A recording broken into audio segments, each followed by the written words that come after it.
When we take pure elements and chemically react them or combine them into ions or compounds, heat can either be released or absorbed. This release or absorption of heat is called the heat of formation.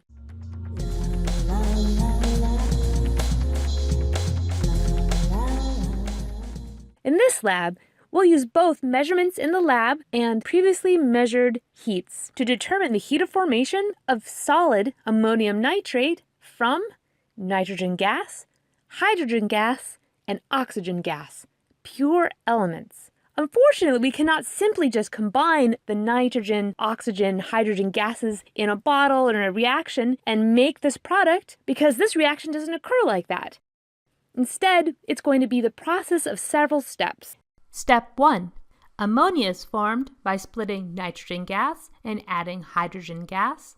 Step 2. Nitric acid is formed by combining split hydrogen, nitrogen, and oxygen gases. We won't do these first two steps ourselves. We'll just look up the reaction heats from the table in the back of the textbook. Step 3, however, we can combine ammonia and nitric acid in a vessel and produce ammonium nitrate as a product, and we record the change in heat associated with this reaction. And finally, we can determine the heat of dissolution of the aqueous ammonium nitrate that's formed from dissolving the solid ammonium nitrate. Once we have all the changes in heat for each reaction step, the first two steps from reference values, and the last two steps from your laboratory observations, we will mathematically add up all the changes in heat for each step to calculate the overall reaction heat of the formation of ammonium nitrate solid from pure elements. Now let's talk about how we will measure changes in heat. We will measure the change in heat in this lab using a calorimeter.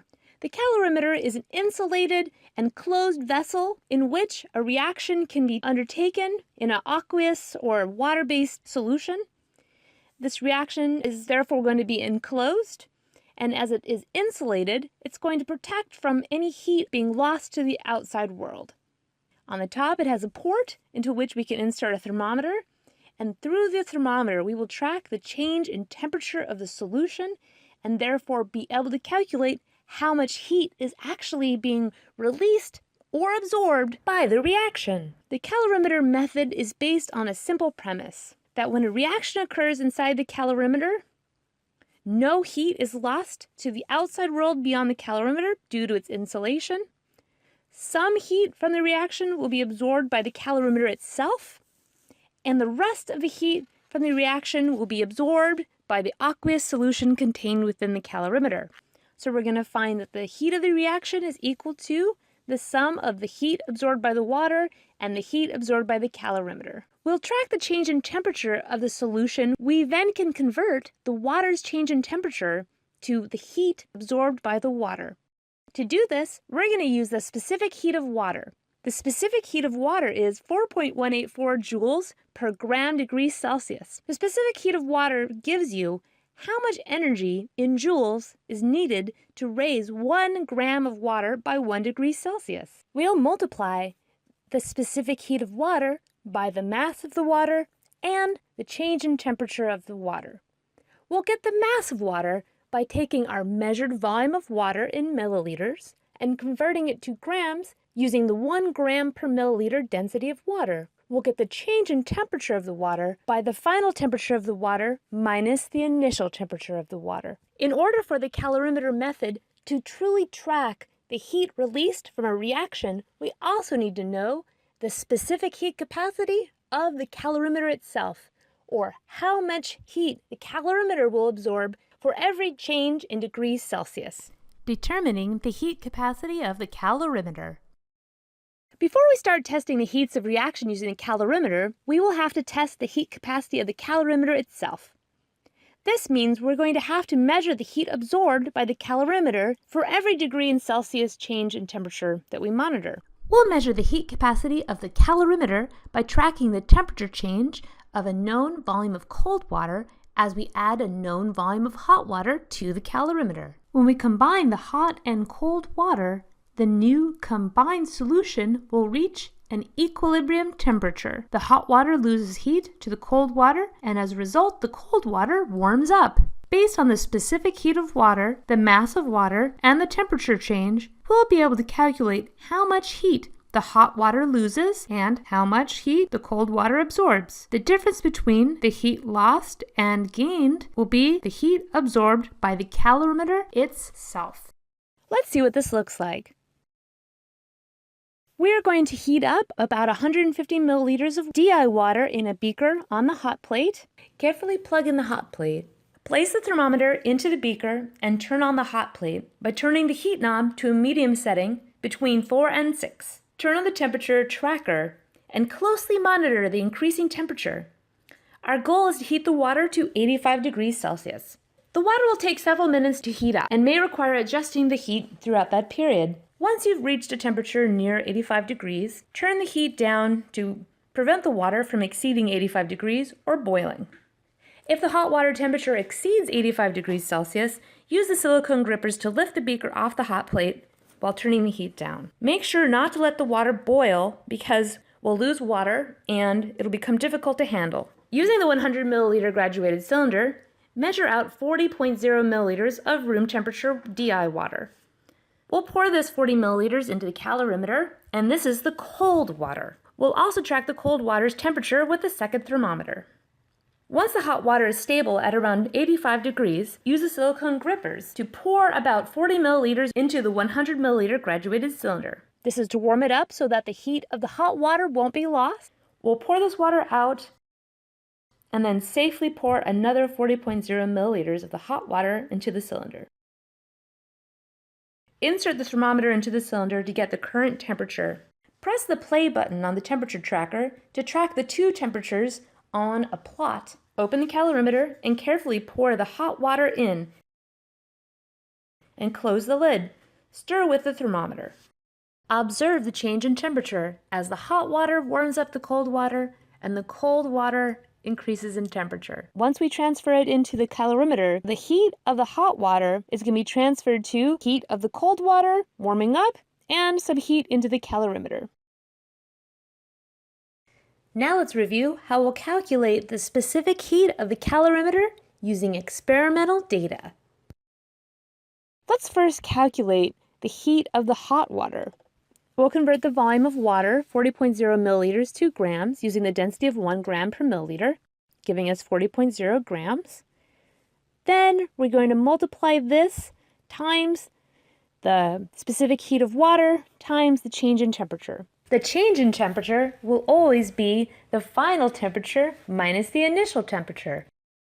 The final temperature was the highest temperature the cold water heated up to in the calorimeter, 49.2 degrees Celsius. The initial temperature of the hot water as we measured it in this video was 78.8 degrees Celsius.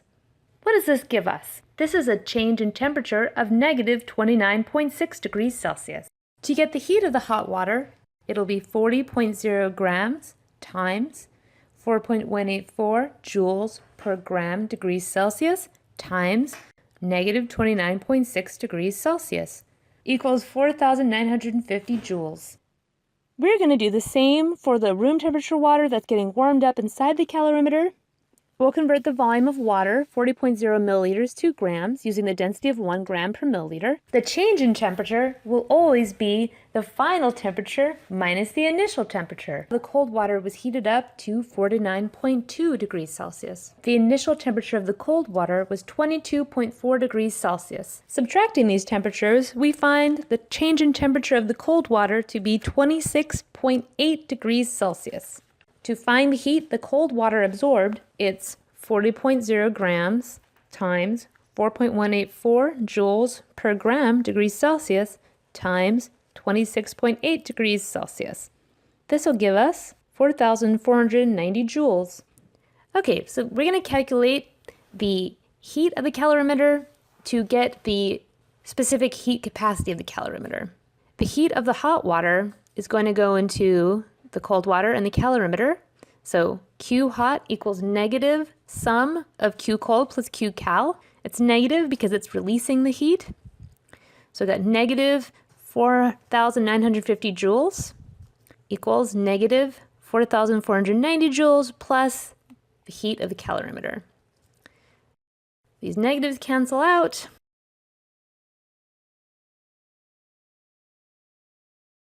And then we're just going to subtract both sides by the heat of the cold water. That leaves us with 550 joules, the heat that the calorimeter absorbed. When it comes to the calorimeter, we're not going to consider the mass because we're going to calculate the specific heat for the entire calorimeter, so this is going to cancel out. So it's 550 joules equals the specific heat C and the change in temperature. We're going to estimate the change in temperature of the calorimeter to be the same as the change in temperature as the cold water, 26.8 degrees Celsius. We'll divide both sides by 26.8 degrees Celsius, which gives us 20.5 joules per degree Celsius. The calorimeter will absorb 20.5 joules for every measured degree of Celsius change in temperature. Now, with the heat capacity of the calorimeter, we'll carry out our heat of reaction experiments. Our first experiment is the neutralization reaction between solutions of ammonia and nitric acid, producing an ammonium nitrate solution. We will combine ammonia and nitric acid and track the temperature change as the ammonium nitrate is formed.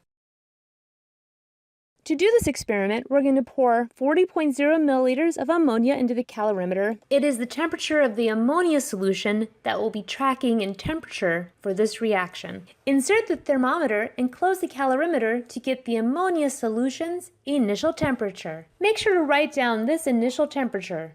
Add 40.0 milliliters of nitric acid, close the lid, and check the temperature change. Make sure to write down this final temperature. Now let's review how we'll calculate the heat of neutralization from this experiment. Now we're going to calculate the heat of neutralization for the reaction of ammonia and nitric acid. The heat of neutralization is going to be equal to the negative sum of the heats absorbed by both the water solution and the calorimeter itself. The heat of the calorimeter we're going to calculate using specific heat times change in temperature. We're going to ignore the mass term. The specific heat for the calorimeter we calculated is 20.5 joules per degree Celsius. And the change in temperature of the calorimeter is going to be the same as the change in temperature of the aqueous solution, which we're going to treat as water. For the heat of the water, it's going to be mass times specific heat times change in temperature.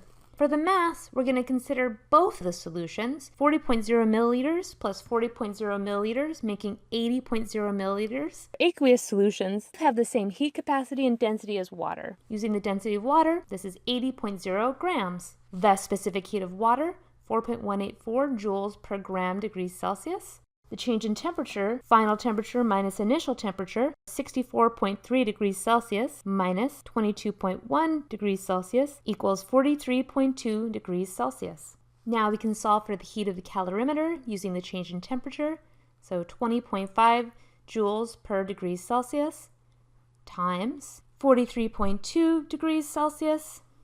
This gives us 886 joules, and we'll calculate the heat absorbed by the aqueous solution as 80.0 grams times 4.184 joules per gram degrees Celsius times 43.2 degrees Celsius, giving us the heat absorbed by the water is 14,500 joules. We're going to add these two up. That's going to give us the total heat released by the reaction, making sure to take care that there is a negative sign because it's the heat that was released by the reaction, and we get a total of 15,400 joules. Now that is the heat of the reaction, but we want enthalpy for the last step of using Hess's law. To get the enthalpy, we're going to have to take the heat and divide it by the moles.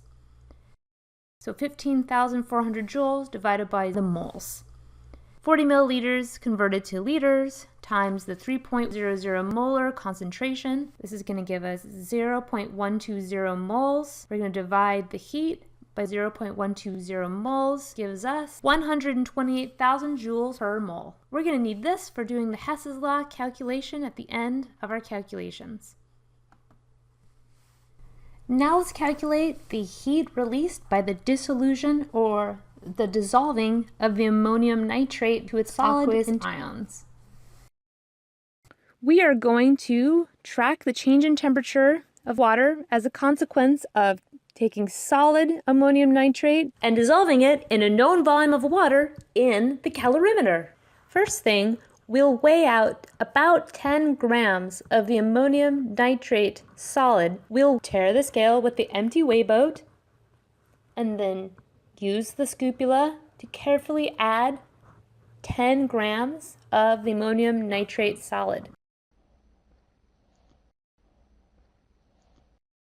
You need to be careful so that you don't spill the solid, and if you do spill, make sure you clean it up and don't leave any spilled ammonium nitrate around the balance or on the area on the back bench.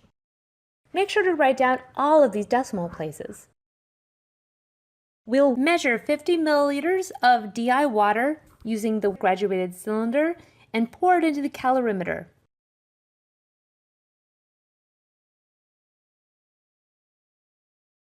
Make sure to record the initial water temperature in your data table. You're going to carefully open the calorimeter and add the ammonium nitrate that you've weighed out. Immediately close the calorimeter lid and use the thermometer to stir. There might be some fluctuation in the temperature as the reaction is taking place, but it should stabilize and you'll see a dramatic reduction of the temperature as the reaction proceeds. Write down the lowest temperature that the water reaches in your data table. Let's review how we'll calculate the heat of dissolution based on this experimental data. The heat of the reaction is going to be equal to the negative sum of the heat absorbed by the calorimeter and the heat absorbed by the water. So the heat absorbed by the water is going to be the mass of the water times the specific heat of the water times the change in temperature. 50.0 milliliters times the density of water of 1.00 grams per milliliter gives us our mass of 50.0 grams. We're using the specific heat of water of 4.184 joules per gram degrees Celsius. And the change in temperature, the final temperature minus the initial temperature. Final temperature we found for this solution was 7.5 degrees Celsius and the initial temperature of 22.5 degrees Celsius. The change in temperature is negative 15.0 degrees Celsius. Multiplying these together, we get negative 3,140 joules. Now for calculating the heat absorbed by the calorimeter, we're going to use the specific heat capacity of the calorimeter times the change in temperature of the water. So that's 20.5 joules per degree Celsius times negative 15.0 degrees Celsius, giving us negative 308 joules. So the heat of dissolution is equal to the negative sum of these two heats, the heat absorbed by the calorimeter and the heat absorbed by the water. So we're going to plug them in. So it's negative sum of negative 308 joules plus negative 3,140 joules, giving us a negative of the negative 3,450 joules, or a heat of dissolution of 3,450 joules. We need to convert this heat to the change in enthalpy for this reaction because we are going to be adding up all the steps in the reaction using Hess's law, and everything has to be in joules per mole of the product. We're going to use the mass of the ammonium nitrate that we weighed out in the beginning of this step.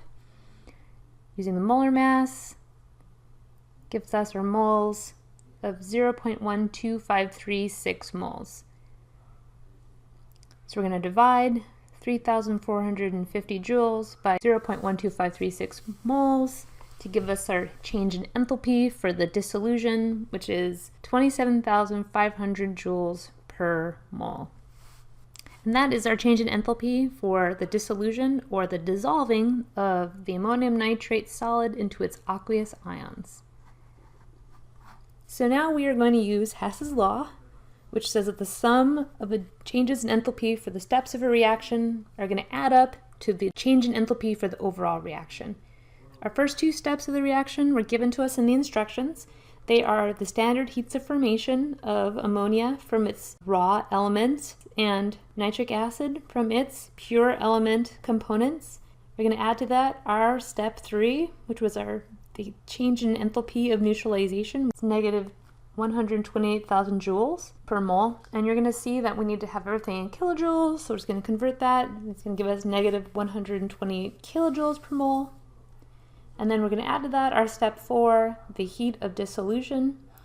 So we're going to do the negative heat of dissolution because we're really interested in forming the solid from the aqueous ions. So we're going to put the negative in front of what we got. So negative times 27,500 joules per mole. Convert that to kilojoules. And we have negative 27.5 kilojoules per mole. And then according to Hess's law, we're just going to add up all these steps because all of these steps are actually being followed to go from the raw pure elements to the solid ammonium nitrate. And so we can just add up all the changes in enthalpy as well to get the overall heat of formation of the solid form. And adding it up, what do we get? Adding up, we get negative 443 kilojoules per mole. Now, your data will vary some based on how well you're able to control your calorimeter, so make sure you do your own data Now we'll collection. evaluate how close our calculated heat of formation of ammonium nitrate is to the reference value by calculating the percent error. The reference value is the value listed in chemistry books or online based on repeated experimentation. The reference value for the heat of formation of solid ammonium nitrate is negative 365.5 kilojoules per mole. To calculate the percent error, we'll subtract the reference value from the calculated value in absolute values, so no negatives, and then divide the total by the reference value times 100 to give us the non-negative percent error. Okay, so that's how we calculate the heat of formation for this ammonium nitrate solid from its pure element constituents by using results from other experiments that we found in a table. Those are steps 1 and 2, and the data that we collected in this lab for steps 3 and 4. Okay, see you in the lab.